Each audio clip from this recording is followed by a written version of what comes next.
Boa tarde, voltamos ao contacto consigo a partir da Avenida da Liberdade, onde para já estamos nos aperitivos. É a parada da Renault para mostrar-se a gama Renault antes de começar a evolução dos carros de competição, aqueles que vão trazer emoção e muito barulho certamente à Avenida da Liberdade. Entretanto, no Marquês de Pombal, nos restauradores, continua também outro tipo de animação e o Sérgio Sousa está precisamente a participar dessa animação no Marquês de Pombal. Ele está, segundo parece, dentro de um simulador.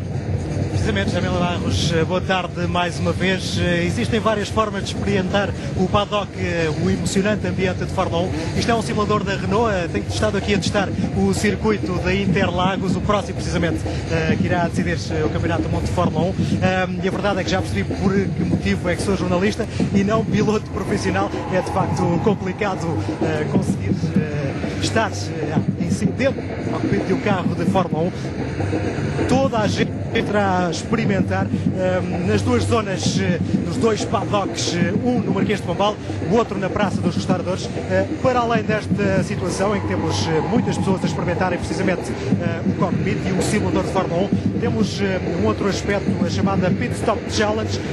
Este aqui é o que tem causado maior sensação, porque formam-se equipas de 4 pessoas que se vão juntando e vão precisamente ter a oportunidade de ter essa experiência de mudar o pneu de um carro de Fórmula 1, neste caso uma réplica, naturalmente, de um carro de Fórmula 1. Já aqui alguns tempos bastante apreciáveis, nenhum a nível profissional, obviamente, mas é uma das zonas deste paddock da Renault que as pessoas mais têm vontade de experimentar. Com o devido equipamento de proteção, com luvas, com as pistolas, com as primeiras indicações técnicas, tentam trocar então os pneus de um Fórmula 1. É emoção a toda a prova, o ambiente eletrizante de facto de um paddock que há, como eu disse, não só no Marquês de Pombal, mas também na zona dos restauradores.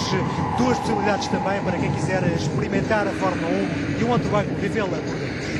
E para os mais pequenos também há aí uma pista e uns Fórmula 1 a pedais, pois é mais seguro entregar Fórmula 1 a pedais aos pequenos, que podem começar a experimentar também o que é estar ao volante de um carro decorado como o Fórmula 1 verdadeiro. Temos, entretanto, connosco o Pedro Petis. Boa tarde, Pedro.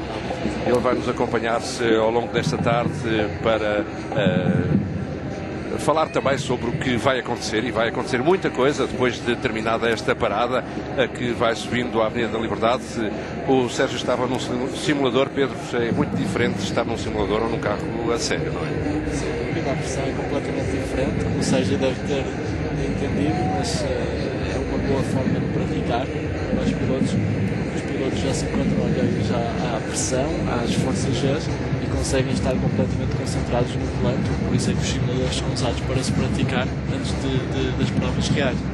Exatamente, e sobretudo quando há circuitos novos, as equipas procuram colocar nos simuladores os circuitos para permitirem que os pilotos se adaptem. São naturalmente simuladores bastante mais evoluídos, que até são capazes de simular as forças laterais e as forças que os pilotos têm que suportar nas travagens, nas acelerações. Portanto, já são outra coisa que não estes simuladores. No entanto, já dá nestes simuladores, que são uma espécie de jogo de computador, no fundo, para ver que não é assim tão fácil de se guiar-se a altas velocidades como pode parecer-se cá de fora. Não é? Sem dúvida, tudo depende do que o jogador escolher, as ajudas que o jogador escolher utilizar, mas sem dúvida que os simuladores são ótimas formas de se testar circuitos novos, como foi o caso do Grande Prémio de Valência este ano, onde passei grande parte das 2 semanas antes do Grande Prémio dentro de um simulador a praticar o circuito, de forma a ter o máximo de vantagem possível sobre os meus companheiros.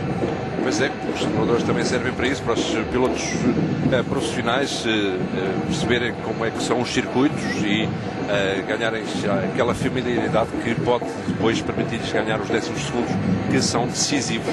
Aqui na Avenida da Liberdade não se trata de 10º segundo, não há cronómetros, mas vamos ter velocidade e muita.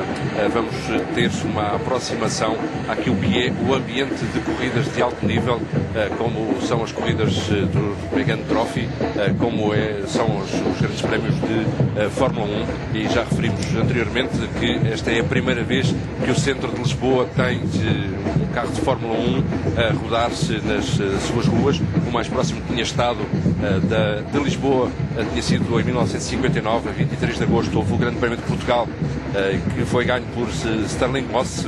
Esses eram outros tempos. Agora a Fórmula 1 é muito mais evoluída do que era, basta uma pequena comparação. Em 1959 Stirling Moss utilizou um motor 2500, 4 cilindros em linha. Agora este Renault R27 tem um motor V8 2400, portanto um pouco menos de cilindrada do que o carro que ganhou o Grande Prémio de Portugal há 49 anos e 2 meses, mas apesar de ser um pouco mais pequeno em termos de capacidade, tem 3 vezes, à vontade, 3 vezes mais potência do que o Fórmula 1 de 1959. E essa potência vai ficar bem patente na Avenida Liberdade. Já ouvimos o Lucas de Graça dizer que conta a fazer 250 a 300 km/h nesta reta entre os restauradores e o Marquês de Pombal. Ao contrário do que se possa imaginar, mesmo nestas condições, a andar à direita, o piloto tem que manter-se uma concentração bastante forte, não é, Pedro? Sem dúvida, a estrada não é tão larga como seria numa pista. O desnivelamento da Avenida de Liberdade também não permite velocidades excessivas, mas sem dúvida que o Luca vai estar de olho nisso e sem dúvida super atento, porque o objetivo aqui é dar um espetáculo e não causar qualquer tipo de perigo. Exatamente. Esta reta, entretanto, vai encontrar um piso tipo Mónaco, talvez, com certas irregularidades. Não parece que há tantas irregularidades nesta avenida como aquelas que o Lucas de Graça vai sentir seguramente ao volante do Renault R27. Isso vai acontecer já depois das 3 horas. Está previsto que o Fórmula 1 entre em pista pela primeira vez às 15h35. Entretanto, às 15h10 teremos já os Megane Trophy. Portanto, um pouco depois das 15 horas começa verdadeiramente o espetáculo, já depois de terminada esta parada, que vai ser mais ou menos a meio da Avenida da Liberdade. E voltaremos, entretanto, ao seu contacto dentro de cerca de 20-25 minutos, ainda antes de começarem os verdadeiros carros de competição a evoluírem aqui na Avenida da Liberdade. Portanto, até já. Tenham uma boa tarde.